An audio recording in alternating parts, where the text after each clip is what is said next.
Thank you, Kuya, for that wonderful singing. Mayroong hapon sa tanan. Oh, I'm so blessed with the message ganyan buntag. Pero daghan pa unta ko gusto isulti ba ato. Daghan pa buntag ay ko gusto isulti. Ah, pero ayok nga ang Ginoo na yung istorya ninyo ato. So, this afternoon it is related sa atong mensahe kagahapon. Agalang buntag nga ito ang mensahe karong hapon. For at this time, the message is titled The Characteristics of a True Disciples. Ngayong hapon, malugog. Characteristics of a True Disciples. Now, in the beginning, in the ministry of the Lord Jesus Christ, when He started with His ministry after that He was baptized, every followers of the Lord, He called them disciples. And for those many disciples that followed Him, there He chose the 12 apostles. Then later sa book of Acts, sa dihang nagasugod na ang ministry in the gospel, every believer din, again, are called disciples. And then later, in Acts chapter 11, ang mga followers, gisugdan na o tawag Christians. Christians. Tawag na kamang Christians. So that Christians are still called to be followers of the Lord Jesus Christ. So, karong mga panahon, sa kay tawag sa mga followers ni Jesus Cristo, is still Christian. Ang tawag ito muna nga tawag na ito, Christian. But, when you are called to be Christian, you are also called to be a disciple. For a Christian and disciple to grow in the faith, they must be learner. So that the disciple or discipleship or disciple simply means a learner. Mga magtutuon din sa kinabuhi ni Ginoong Kristo, magtutuon din sa iyang ulo. So it is expected nga ang mga Kristiyano as the disciples of the Lord Jesus Christ are learner. Nasagop pa natay kahibalo din sa pulong sa Ginoo. O kini ang problema kasagaran, o kini ang nahimong problema kay daghang mga kasimbahanan nga ilang ginatawag, ilang kaugalingon nga mga Christian. Pero ang problema, wala sila gatuon sa pulong sa Ginoo. O wala po sila matudluan sa pulong sa Ginoo. Mo nga nang himong ilang simbahan, himong mekanikal. Daghang manimbahay nga walay pulong sa Ginoo nga dala nila simba sa Ginoo. Dili ka pwede nga mag-eskwelahan nga gusto nga katuyuan mo kumunta kag eskwelahan na magtuon ka.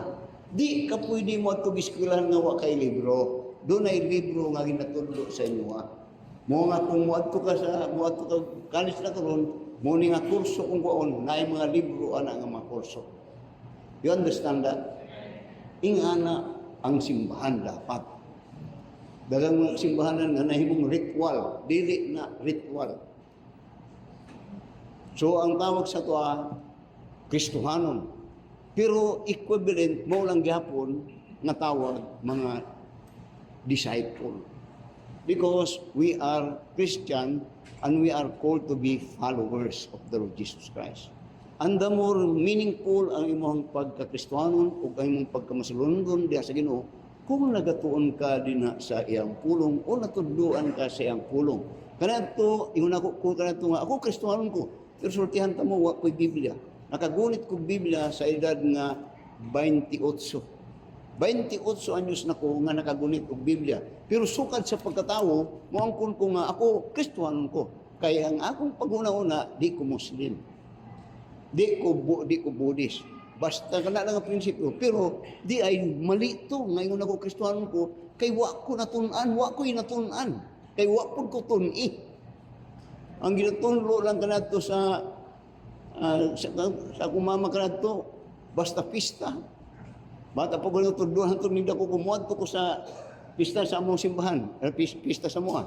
Dahil ka na lang nga panahon po, na pista, nga mo itong pari, og maglinya mi dito nga magkumpisal. Kaya, kanto mga gitudlo, magkumpisal. Dahil ang gitudlo po sa pari, mauni mo hang napulo nga amahan na mo, napulo nga Abi Maria. Pagka mag-giwan dito sa kumpisilan, anak dadan din na, kantong napulo nga kwan luhod, balik-balik itong napulo nga, amahan na mo, anak ka sa malangit, sa Abi Maria, napulo ba yun? Bungan madugay mi dito kay napulo man kabukan. Kunya sila lang kay kumpisal siya kantong bato siya.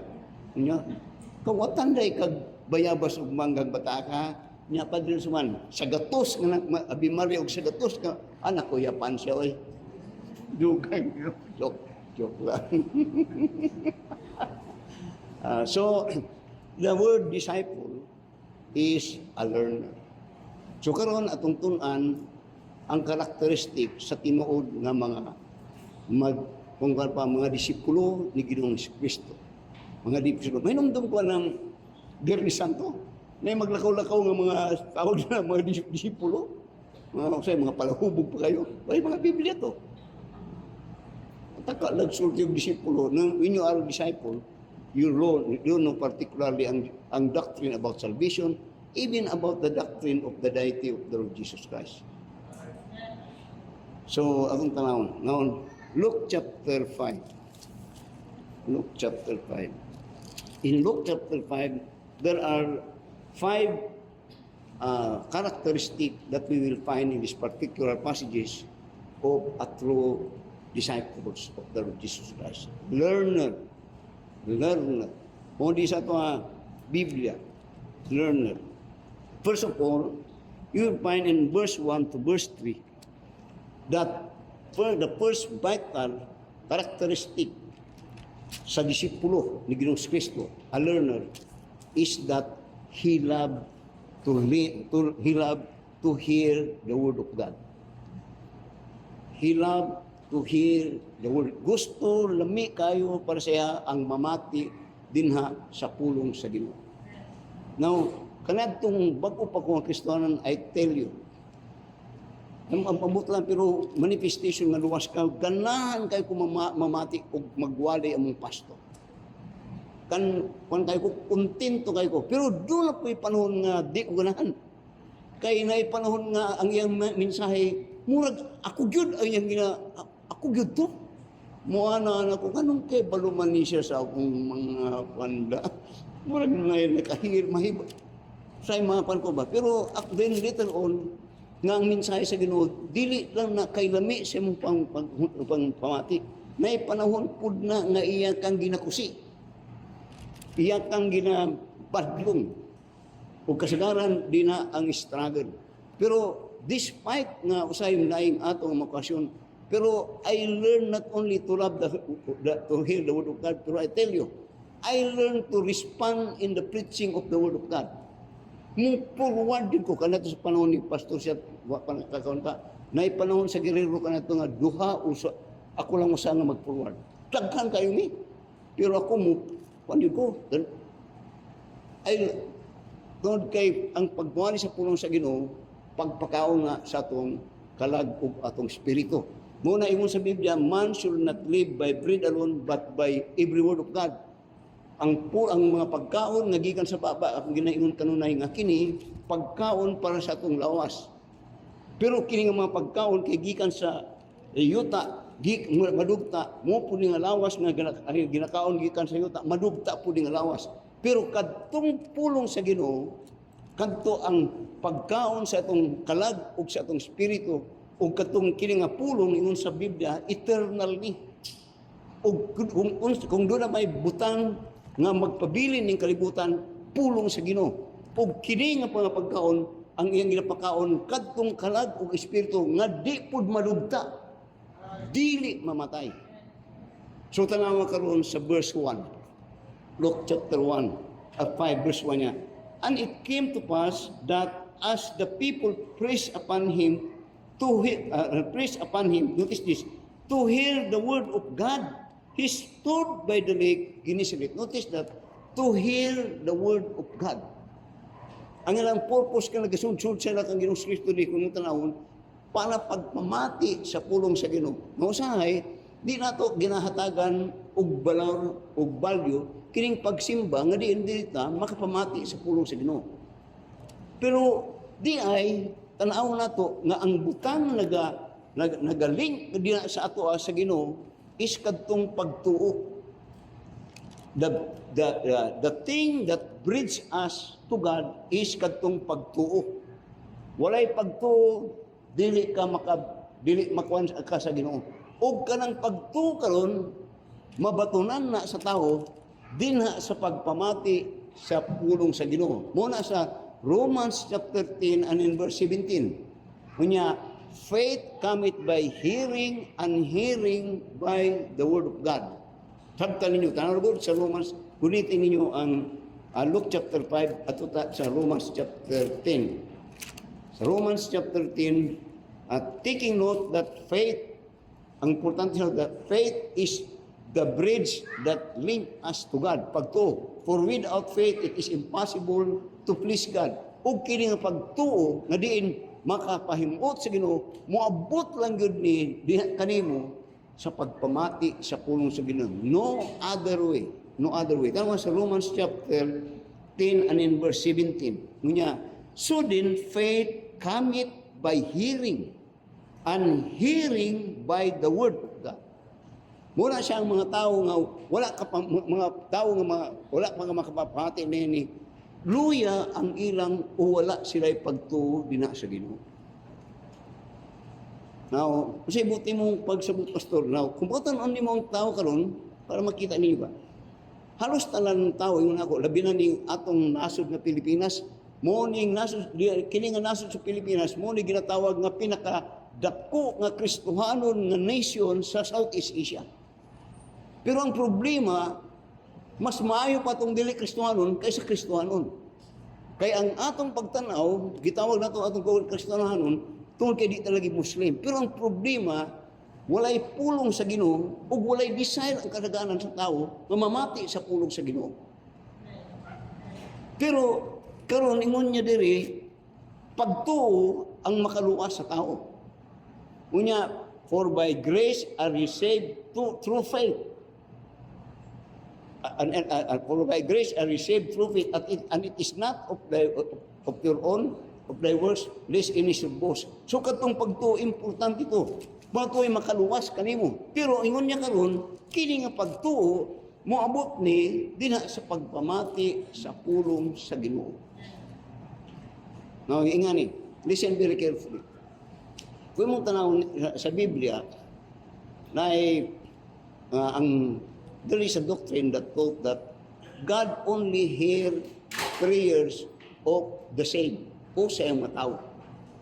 Pero ang mga dili magtuto, pastor, dili dahil na siya ginapamati nila sa ang Ginoo ang pag-ampo.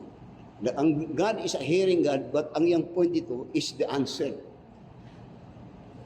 Ang answer. Pero ang unang mahitabo sa usa ka tawo para makasulod siya, meaning makadesire sa meaning mapulong sa Ginoo is he must to hear the word of God, the gospel.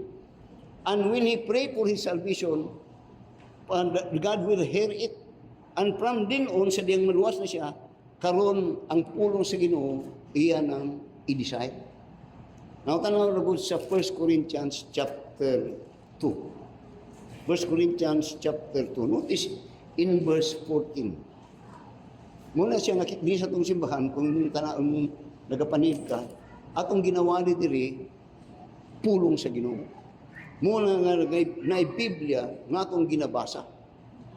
Then atong ginatagan og pasabot. Pero ang tot nito, pasabot ito, nagabase dito sa Biblia.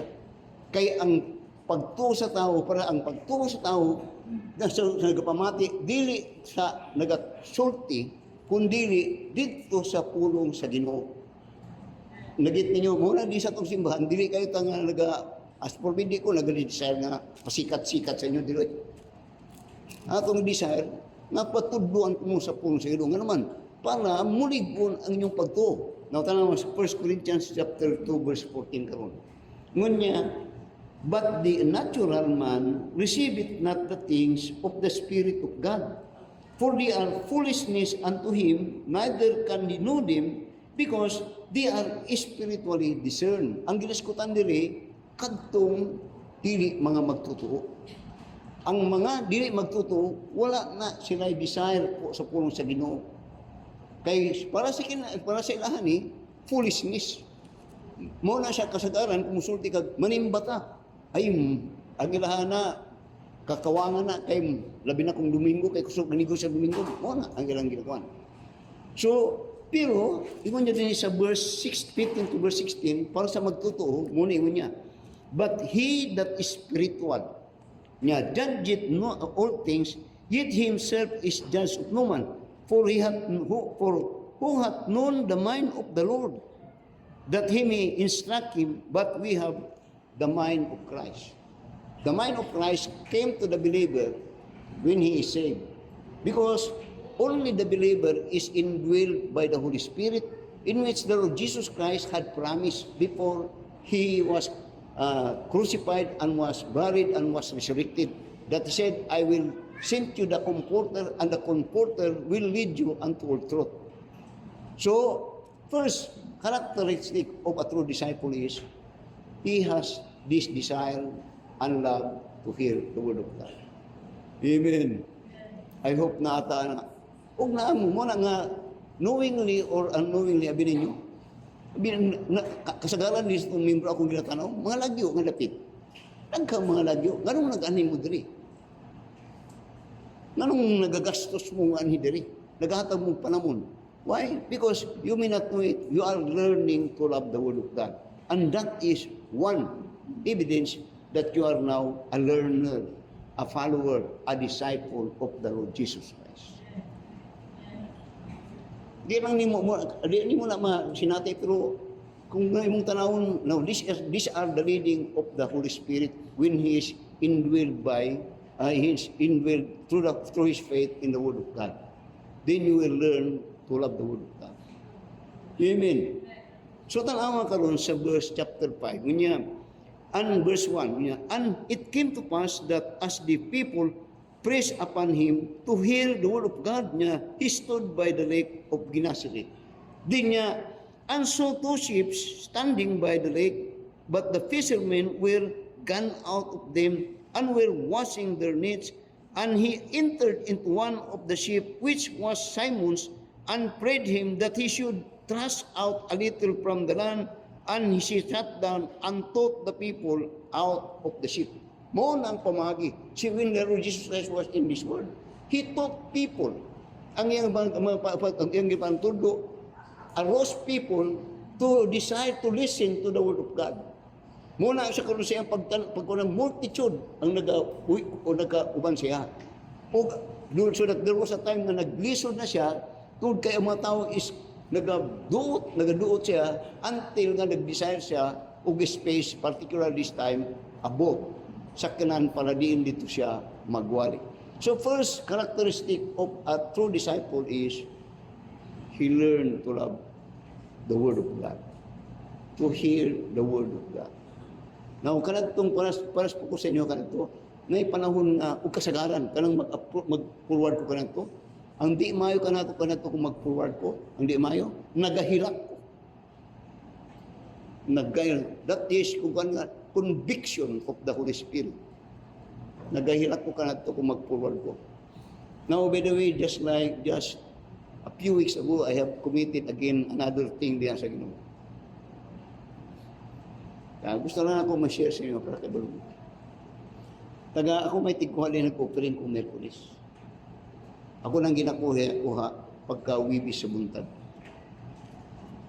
But I think month ago, nauna kumukuha dito, nagasubo na po, luhod na po kontrikan. Ako na po itong ibalik itong kanito kung ginahimo nga mo, kamang ko gikanito, kamangon ko na ako kanito, labi na kanito, dili pa ni tiles, kamangon ako, gikanito, paingon rin nga nagaluhod. Karoon ako na po nang ginabalik kayo, ginatayog na punta. Ginatayog. So, first is, they learn to love the Word of God. Tanawa, sa Luke chapter 10, Look at how God valued the Word of God, the listening of the Word of God. Luke chapter 10, sa verse 38 to verse 42. Now, sometimes you do not value it, pero actually, ang tulbigod sa Ginoo, mas importante ang pulong sa Ginoo kaysa pagkaon ng mga lagot nun gikan sa kalibutan. Now, tanawa sa verse 38, Luke chapter 10, verse 38 niya. Now it came to pass, as the wind that he entered into a certain village, and a certain woman named Martha received him into her house. And she led a sister called Mary, which also sat at Jesus' feet and heard his word. But Martha was cumbered about much serving, and came to him and said, Lord, dost thou not care that my sister had left me to serve alone? Bid her therefore that she help me. And Jesus answered and said unto her, Martha, Martha, thou art careful and troubled about many things. Doon niya, but one thing is needful, and Mary had chosen that good part which shall not be taken away from her. Ang buot pasabot diri, sa diyang si Ginoong Kristo, to sa panimalay nilang sa magsuon nga si Martha ug si Mary. Ug sito nagatudlo si Ginoong Kristo. Si Mary, to agalingkod nga nagapamati sa pagtudlo ni Ginoong Kristo. Si Martha, tuwa sa kusina nga naghikay para sa pagkaon ni atong nagapamati. Unya taud-tod na usab ni Martha, asa to ni si Miriam? Nakita niya to agalingkod. Iyang giad to sa Ginoong Kristo. Lord, naman sa man ni si kung ang inifik mo rin nganin ang dagal siya, tawar mo si Mary na. Patabanga sa kadiri kay murag ako na lang ko sa nag-serve diri para sa pagkaon, nga pagkaon sa lawas nun. Ang tubag ni Ginoong Kristo, uy Martha, Martha, mas maayo ning gibuhat ni Mary kaysa sa imo ha. Kay kadtong mga butang nga imong gina-prepare para sa pagkaon sa pisikal, kadto lumalabay lang. Kini si Mary nga nagalingkod nga nagapamati sa kuha, kadtong iyang ginapamatian, mga butang to nga di mawa eternal. Mao na yung ginasulti ang masabtan niyo na. Mao nga si Job in the book of Job, ingon ni Job, I prepare the word of God more than the necessary food para sa akong awas. Sa libot ni mo pasagot pastor, akong gusto na ako ginatwist ang atong kaugalingon usahay. Kay usahay naata kanunay nasa nata kanunay sa dapit nga sama kang Martha. Nga nasa kanunay sa mga butang mga pagkaon sa kalibutan. Wala ta kayo katong panahon katong kang Mary nga diin mo to'y gatagan mo ng Ginoong Kristo mo ni ang pinakamaan. Tanaw sa verse 42. Balikan niya. But one thing is needful, and Mary hath chosen that good part, that is listening in the teaching of the Word of God niya, which shall not be taken away from her. Amen. Muna nga, it is so second characteristic of a true disciple. Second is that tanaw sa Luke chapter 5 balik. Second characteristic is that not only that he is a good learner or a listener, but also he prepared to obey the word of God or the teaching of God, even if the teaching seem to be, it doesn't make any sense. Nga ang pasabot nga ang diod nga disciple sa Ginoo ni Ginoong Kristo, sunod siya sa pagtudlo kay learner man siya. Musunod siya sa pagtudlo sa puno sa Ginoo bisan usahay murag doesn't make sense or ang pasabot di man ni natural di nga mga pagtudlo murag di man ni mao.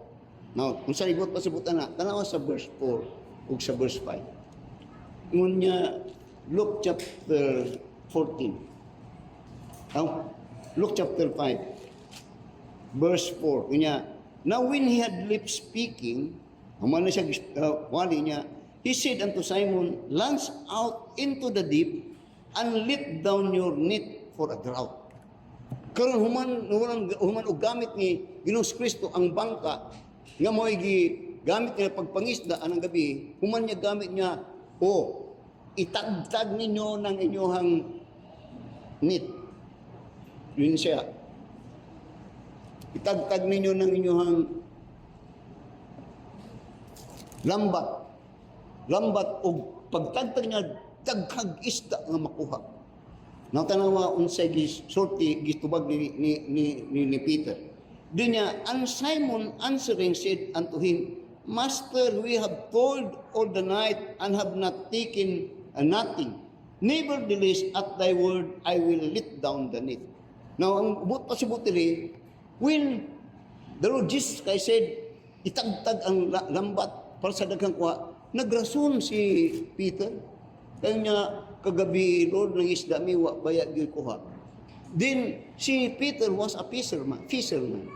O kay balo siya sa sitwasyon o pamaagi sa pagpanguhaw isda. O normal sa mga fisherman nga ang pagpangisda, gabi yun. O kay balo sila, unsay dagan sa pagpangisda. Pero karon naana sila stampi, unya adlaw pa yun. Then yung nigo sa kuha, pero yung nigo si Samuel, Lord, di ka nami kagabi, huwag isda. Unya, naglimpyo nami sa mong lambat. Unya, kung di na ikaw may isda. Now you see, when God taught His word as a disciple or as a learner, it is always the principle that the teacher knows best than the student or the disciple. Mo good na ang prinsipyo. Usahay, labi na din sa actually sa Biblia, ang mga buhat sa Ginoo, particularly even the Lord Jesus Christ, mga buhat ni nga abnormal, dili posible sa tao. Pero as a disciple, you are there to learn, not only to learn, but to obey. Para kung mong tanawon, si Peter, again, si Peter sa dahil naganakaw, na bagyo niya, nakita nila, naganakaw si Ginoong Kristo. Noon ni Peter, Lord, bid me to come, to walk on the sea. Lisod to. Siya yung ni Ginoong Kristo, dali. Ning nakaw siya, nakalkuhan sa tubig. O daghang mga tao nga, mga buta, o mga ngayang paayuhan, mga buta nga imposible.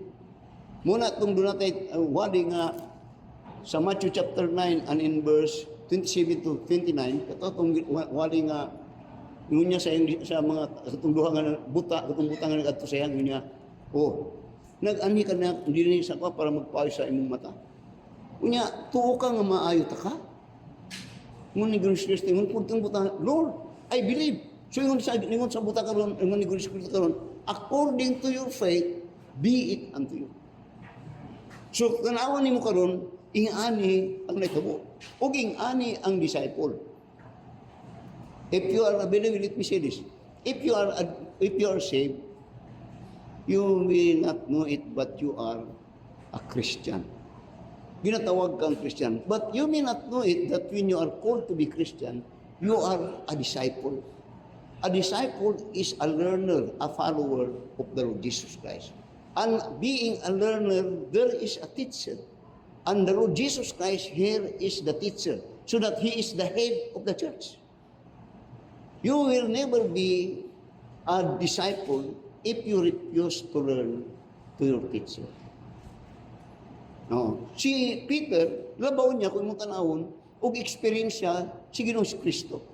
In his humanity, kay panday man ang nilakan ni Ginoong Kristo. But in his deity, siya, kinahanglan mo sunod siya kay kung unsay gisulti ning gawa sa baba ni Ginoong Kristo o unsay ni gawa sa baba sa Dios kana matuman ug matuman yun bisag dili na sa mong kaugalingon makatuo ug imposible na sa imo.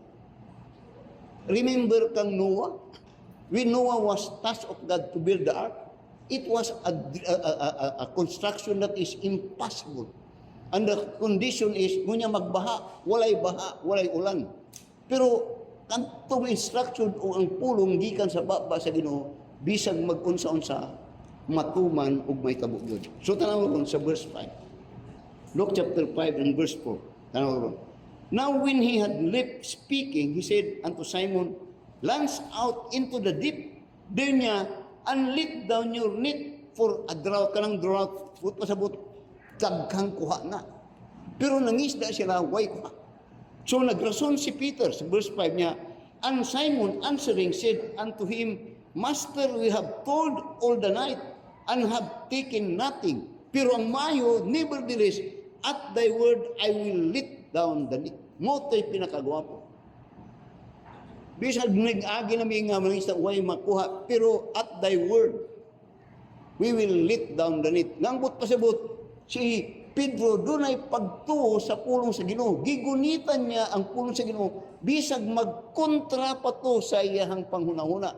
Bisag magkontra pa to siya sa iyang eksperyensya. Bisag magkontra pa to, musulti pa nga, imposible na mahimo. Pero kadto kay pulong sa Ginoo, di niya, I will let down the net. Bininyo, ang tulo sa Ginoo mag-ampo baya kita. O kasagaran nga mga pag-ampo sa Biblia, bili mo, mga pag-ampo sa mga imposibleng abutang na dili usay nato patuuhan nga mahimo. Muna siya nga nag-ampo ta sa Ginoo, kay sa Ginoo ingon niya kini imposible sa imoha, pero sa Ginoo way imposible. Muna ang ginasulti.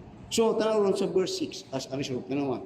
And when they had done this, they enclosed a great multitude of fishes underneath break, and they beckoned unto their partners which were in the other ship, that they should come and help them. And they came and filled both the ship, so that they began to sink. Now you see, when you will never, now we have the word of God. Kitang mga Kristiyano na ang pulong sa Ginoo, but we will never experience ang power sa pulong sa Ginoo, not unless at thy word we will let down the net. Di yun mapuno ka na lang og murmuring, mapuno ka na lang din musulti kag Kristiyanon, pero di yun mapuslan ang Ginoo, ang pulong sa Ginoo, hantod nga at thy word I will let down the net. Sibuti mong pasubot, pastor. Now, don't get God individually nag-work ang Ginoo sa tuwa. Pero lahi-lahi pamagi. Unta na ako ni sulti, pero sa dihang ning undang kong trabaho, ito ano po ni ba? Tagkang mga kantong mag-Bible school na ko. Pagkahibalo nila sa region, ganito ang mga undang kong trabaho. Particularly si Patnugot. Suko si Patnugot sa kuwa. Naluko-luko ka. Sumali-sali ka dito sa kuwan na ito. Pagkatapos, nandyan ka na. Nandyan ang pangalan mo. Tapos, ayawan mo. Ikaw lang gumawa nito. Luko-luko ka. Imo niya sa kuwa. Si Patnugot. Dahil ako mga kauban po niya, buwangan ni mo, Chipoy. May chip-chip ang tawag na, buwangan ni mo, Chipoy. Muna ko gagahapon, this week, to be sure, doon ako kay ng pastor. Nag-share niya about abong experience. Kaya ang pangutana sa kuha, nga, Brad, may itanong ako sa iyo. Yan yung yun ako yun po, yung hindi lang mahirap, kayo lang itong lisod kay basig di ko katulad. Atik-atik lang ko doon. Di ang tuwag sa mga, wak ka nagmahay nga, kaya ako mag-istorya ng kong istorya niya, wak ka nagmahay nga nagpastor ka, Brad. No, never did. Wak yun ko gamahay nga nagpastor. Gani, if I was given a chance, I would have, kung naruwas na ko sa'yo, kaya naruwas ko at the age of 28, how I wish nga naruwas ko 20, dahil nagpastor ko edad 23, guwapo kayo. Kaya ako nagpastor ko sa edad na 43, nag-Bible school ko at the age of 40. At thy word. Nagmahay ka, pastor, no? Never did. Never did. Kanunay ko nagpasalamat na gitawag ko sa Ginoo. Pero kung mga kauban ko, buangan mo. Buang. You never will experience God. Di man ta murag si Bulkia. Di man ta murag si Bill Gates. Di man. Pero deep in my heart, there is so much contentment. There is always joy. Especially when I share the word of God. Ngunya, Ginoo Kristo, Itagtag na lang imong pangisda kay puno na ron. Nya, Lord, timo kabi nga ng isda, way ko ha, Lord. Pero at thy word, we will let down the net. Perting daghanang na. I don't know. So, character of a disciple. First is, he learned to love the word of God.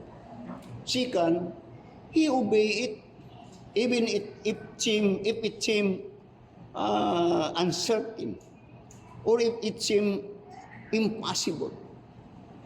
But he obeyed. That is a principle of disciples or a follower or a teacher or learner. You never go to school to be educated until then you desire to be educated and you refuse the teaching. Wala. Take up with it. Third, tama sa verse 8 to verse 10. Third is that true disciple always aware of their imperfection. Ang tinuod na disipulo, kanunay ni siya nga aware sa iyang mga kakulangon, sa iyang mga imperfection. You may not know it, pero God knows this. Binyohan, walay, abot lang, pero wala siguro yung gabi nga una ko matulog, mahi ko pasaylo sa Ginoo. Kasi mga buwan na panong makamata ko nga nagapangayo ko pasaylo sa Ginoo. Sikigod ko pangayo ko pasaylo sa Ginoo. Labi na kung mubaliktан ako sa akong kagahapon, dagkan mga binuang ka na ito nga, Lord, pasaylo agad to. Pasaylo agad ko ato. Dagkan agad kayo mga... Then bisag karon. True disciples is always aware of his imperfection. Diro abini mo ngano naging din I have learned nga maayo da ini ngani. Ngano man, yun pa ni pastor siya tingnan sa kuha. Never come to this room when you think that you are already full. Ang yang sulti kumusulod ka ni nga kwarto kay magtudlo man siya. Bible school ko na to. Kanunay nga musulod ka diri nga wa kay karga para paggawas nimo makargahan ka. Dahil mga Kristiyano nga musulod diri nga ayang pagtanaw puno na siya, wa na niya kinanglana ang simbahan. Kung doon na kung ikaw Kristiyano ka nga imong pagtanaw puno ka na sa kalam, you need no church anymore. Build your own. Kamu nga always when you come just like me, always count yourself empty. Lord, I need your wisdom. I need your help, you know. Ayaw yung sulti nga ni kadiri nga, mas labaw ayaw yun, ayaw. You will never learn. Then your labor of learning, hantod ka lang din ha. Muto yung ni Pastor siya, when you come to this room, inside this room, always feel always think of your cup empty. Do not ever come to this room feeling that you are already filled. Dili ka masugdan. Dili. Now, tanaw sa verse 8. Verse 8. Ngunya, when Simon Peter saw it, grabe ng panalangin ni ha? Grabe ng panalangin. Kaya perting puno yun. Ngayon, sila tabang nga, tabangin mi dali kay daghan kay kuha. Pero kang Peter niya, when Simon Peter saw it, he fell down at Jesus' knees, saying, "Depart from me, for I am a sinful man, O Lord." Grabe. Ang iyang gitanaw to, di ko ang ngayon ang Ginoo, di ko ang ngayon. Amen. Din, natanaw sa verse 9, "For he was astonished, and all that were with him, at the draught of the fishes which had taken, and so was also James and John and Simon, the sons of Zebedee, which were partners of Simon. And Jesus said unto him, Fear not, dinya, from henceforth thou shalt catch me. Lord, di ko ang ngayon ani. Now, kung mong tanawon, kung nag-grow ka in mature Christian, the more that God will bless you, the more that you will say, I am not worthy. The more kung nag-mature ka ang Kristiyano, sa tinod lang, the more nga nag-bless ang Ginoo sa imo, the more nga musulti ang Lord, di gid baya gid punta ngayon nini. So as a result, sige kag salamat Lord, di na ka makaila Ginoo gyud. Through this mo na disciple. A disciple is a learner. Ang learner niya dila is dili ko ang ayan. Sa mo na si Moses, mo na ang mga tao sa Ginoo. That when they are blessed of God, they will si Isaiah, katong si Isaiah chapter 6, when God had revealed himself to Isaiah, yung Isaiah, I am ako, who is me? I am a man of unclean lips. Pero si Isaiah, tao sa Ginoo. Pero ay ginatanaw, ang kapagkabalang sa iyong matanaw siyang kagalingon, di yun ko ang ngayon. Di ko kaya atong pagkakristoano mo, kung nagamature ta, mo sangko, bagyod ta nga murabag, kanang hapit na bayat na po dito mag-harvest. Hapit na po mag-harvest. Nga ngumay, kung nagabunga ngumay, damor nga, magbunga siya, damor nga nagayukog sino na siya. O ang mga dunay humayan, pag nakita nila nga klase humay na, kana undanon kayo na. Pero kadtong nagayngana nga mga humay, layo pa, way unod to. I tell you. Kuwanto dapat to, wato hinungdan to. The characteristic of a true disciple. One, first, he learned to love the Word of God. Second, he will obey the Word of God, though it is for him impossible. Sometimes it makes no sense. But that is the principle of a disciple, a learner. Nga mas kahibalo ang magtutudlo kaysa ang gitudluan. Fourth, the more nga naglo ang disciple, the more nga makita niya ang iyang pagkakulangon diha sa iyo.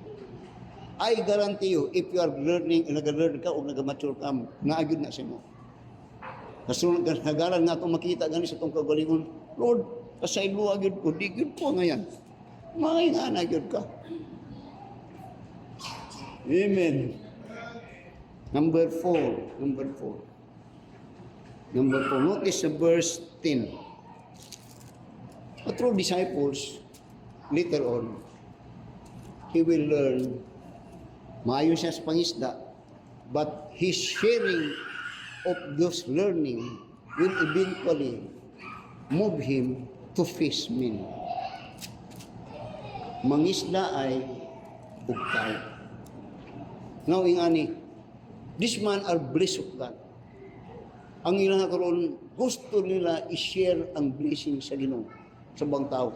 Kung ang term niya diri karon ingon sa Ginoo, I will make you fishers of men. Usay pasabot ani. Now, pasalamat ko niya itong mga Kristohano na nagsangyaw sa pulong sa Ginoo sa ko. They were fishers of men. Ug ako ilang catch. That was 1986, and that was month of July 1986, dito sa UP Los Baños. These men, mga professional po sila, pero they were blessed of God, I believe it. And they share the blessing of God, this time being a fisher of men. Ug ako ang ilang kuha. I am what I am today because somebody shared to me the gospel. Ingani ko brad tungod kay naay nagsangyaw sa kuha sa pulong sa Ginoo. Di lang kay naay nagsangyaw, napagyud po'y tao nga nagdala sa kog simbahan ka na to. Mahinumdum ko na.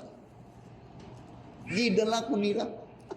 Dito sa UP na simbahan dito nga ila kong gidala pagka-Domingo. Wa ko kay bro, sa kanila klase nga simbahan. Dito to giadto ko dito ni sulod ko. Ang mga sayo kay ko nila dito ha.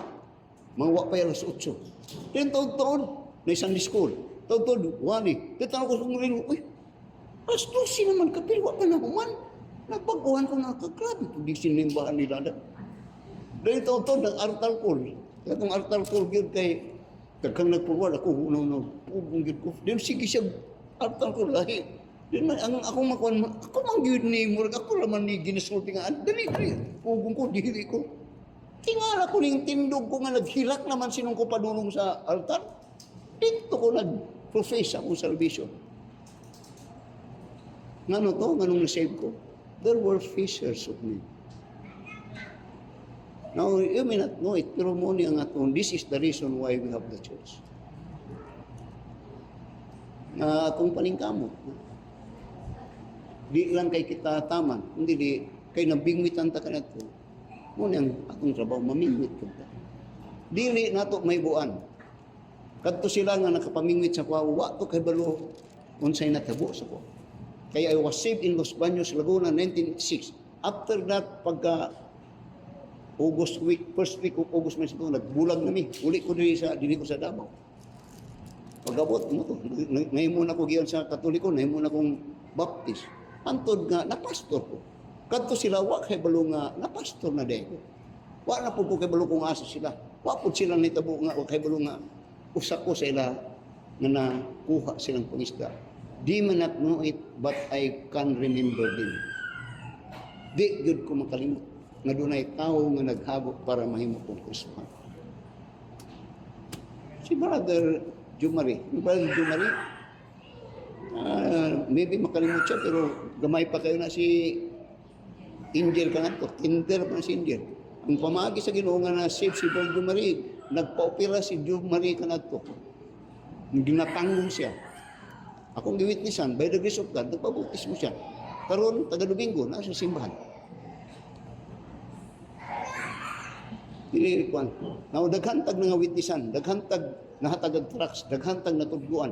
Si Dr. Hiro na ma'am kuan kato nanum kato. Si Dr. gato ako amigo nga doktor. Namatay na. Kadto siya na save siya sa extension class. Bata pa siya. Sa Dumaguete man siguro ilang kagikan, Dumaguete. Dito siya na save. Bata pa siya. Wa na hitabuhi na hibalo sa iya. Hantod na nahimo siyang doktor. Pero siya kay balo siya. Extension class ang save siya. Muna nga usay di nato ginabalyo ning buloton sa Ginoo. Pero you may not know it. Daghang mga witnessan nato nga walang takiblo. Muna nga usay diya sa palengke, may mo lamano sa kuha, pastor. Ano siya ba? Kinsa ning bataan ni? Di mo sulti, pastor, kami itong may extension nimo ditong dapita sa true disciples will in not only to be a follower, but the ended to be also a fisher of men. Katong mga disciples, o katong mga disciples, diakono ni diakono of the first church, mga diakono to sila, pero later on, nahimo sila mangingisda sa apulong sayo, nahimo mga preacher sila. Amen. Kanawa, sa verse 5, verse 10, niya, and so was also James and John the son of Zebedee, which were partners with Simon. And Jesus said unto them, fear not, dunya, from henceforth thou shalt catch me. Kanito mga isda, karon mga tao. Now you see, this word is sickening. Kining kalibutan na ni way lami. As for me nga nag-observe sa dagan, labi na din itong nasod karon, way lami yun. Wa na yun. Pero bisang pag-ingani sa pasyon, there is still hope. And the only hope is the gospel. And the gospel is entrusted of God through His church. Kana ang atong bulaton, kana ang atong mandato. Ang sabot ni mong pasabot, pastor, dili ka na ingani karon.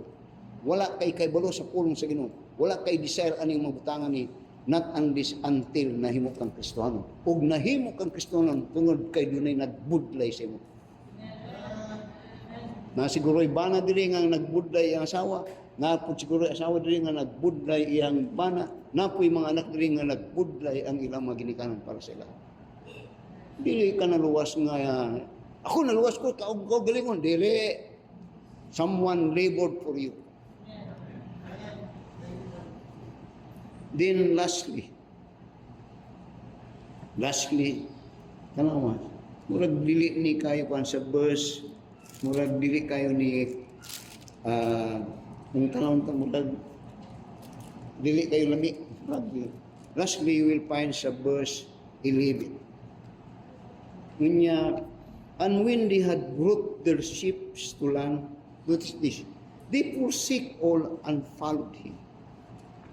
True disciples nga forsake all and followed him. Then ang mga pangutana, di na lang may manginabuhi, pastor. Ano ba?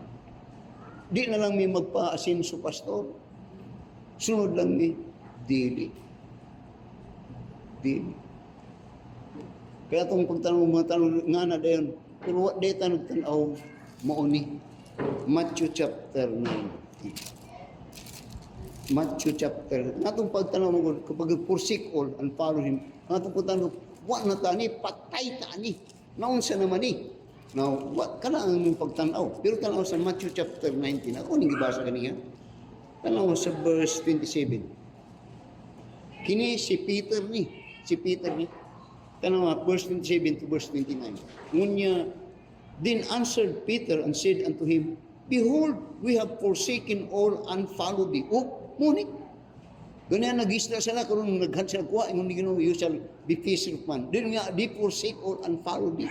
Now diri muni karon di naningil si Pedro. Naningil ngunya, then answered Peter and said unto him, Behold, we have forsaken all and followed thee. What shall we have therefore? Then and Jesus said unto them, Verily I say unto you, that ye which have followed me in the regeneration which the Son of Man shall sit in the throne of his glory, he also shall sit upon 12 thrones, judging the 12 tribes of Israel. Katong 12 apostles ni. Pero sa verse 29, kita na niya, and everyone. Ganiha ang 12 apostles to, katong sa verse 28. Pero sa verse 29, and everyone that had followed forsaken houses, or brethren, or sisters, or fathers, or mothers, or wife, or children, or lands, for my name's sake shall receive 100-fold and shall inherit everlasting life. Tanaw itong word na 100-fold. Na kung tanawin mo from the Old Testament unto sa New Testament, God will always bless His people. Maybe dili pare-pareha. But the point is, He will always buhion din kasi. Then ang pagbuhi sa mo, dili itong paras nga murmurer. Dili. Now, you see, ang Kristohano, sultiyan mo, the more that you become mature in your Christian life, gamay lang nga butang, grabe na kang kakontinto. Mga gamay lang nga butang, nga grabe na imong pagkakontinto. Naidag ka nga butang uban sa uban nga walay the characteristic of a true disciple. Now, either you like it or not, if you are saved, you are a learner. And being a learner, apply imong natunan.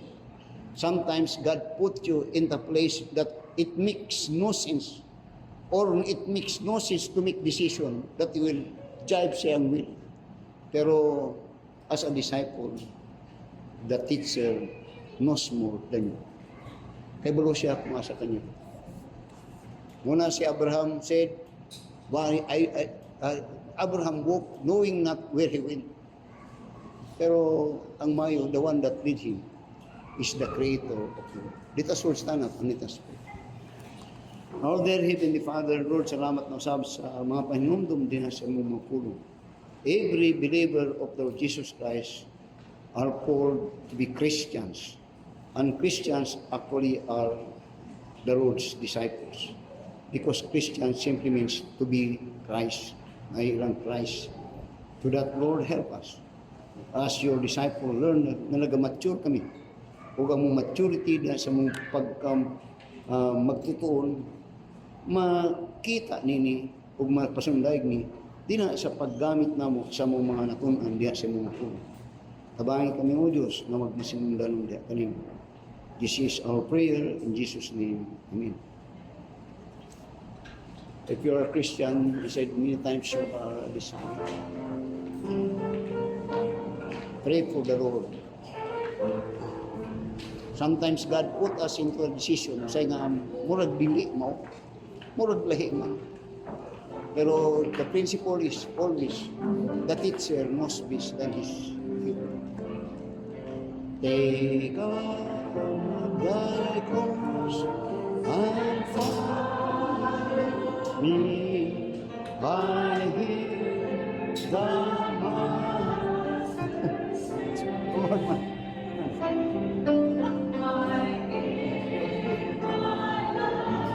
Grabe.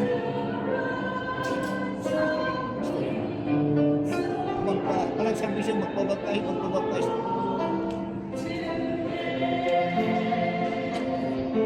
Wherever he is, I go. Wherever he is, I go. I follow my Christ, who loves me so. Wherever he lives, I go.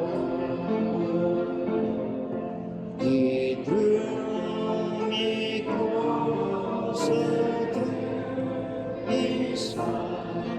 I spoke his will to know. And in that will I know wherever he lives, I'll go. Wherever he lives, I'll go. Wherever he lives, I'll go. I follow my Christ, who loves me so. Wherever he lives, I'll go. It may be true that shadows near, or the stormy sea. I take my cross and follow him wherever he leads me. Wherever he leads, I'll go. Wherever he leads, I'll go.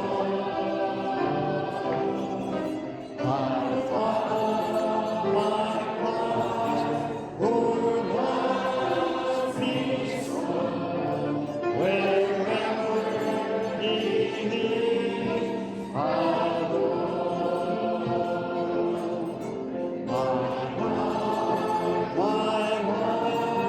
My lead to life, who loves me so. He is my heart's the Lord and me. Wherever he leads, I'll go. Wherever he leads, I'll go. Wherever he leads, I'll go. Follow my Christ, who loves me so. Wherever he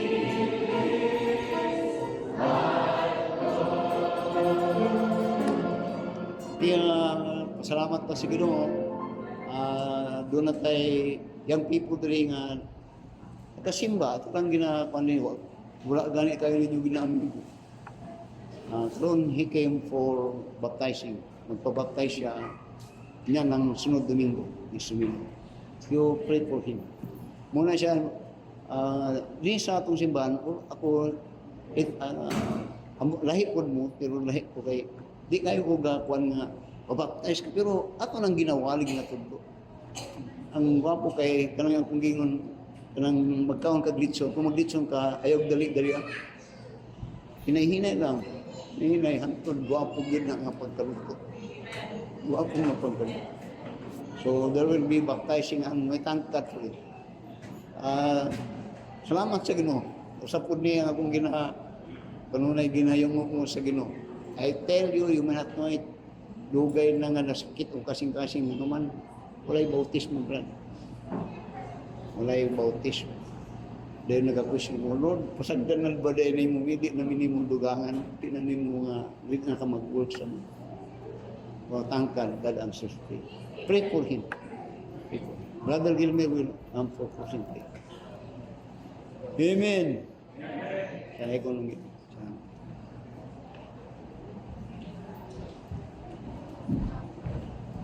Let's pray. Our most gracious and loving Heavenly Father, we thank you once more, Lord, for this afternoon's successful and victorious worship service. We thank you, Lord, for your word. Even this morning, thank you so much for the challenges and wonderful message from your word. Salamat, Ginoo, sa imong paggamit ng pastor. Salamat sa iyang pagbudlay. O sa kinasingkasing nga paggamit kanimo sa tunol sa imong mga pulong, sa imong mga katawan. And we are so full, Ginoo, sa imong mga pulong. Nakakalipay kami nga nakasimba kami kanimo.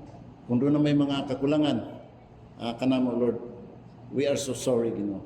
Tabangi kami nga mahimong kahimutan nimo, Ginoo, nga matag usa nga kinabuhi.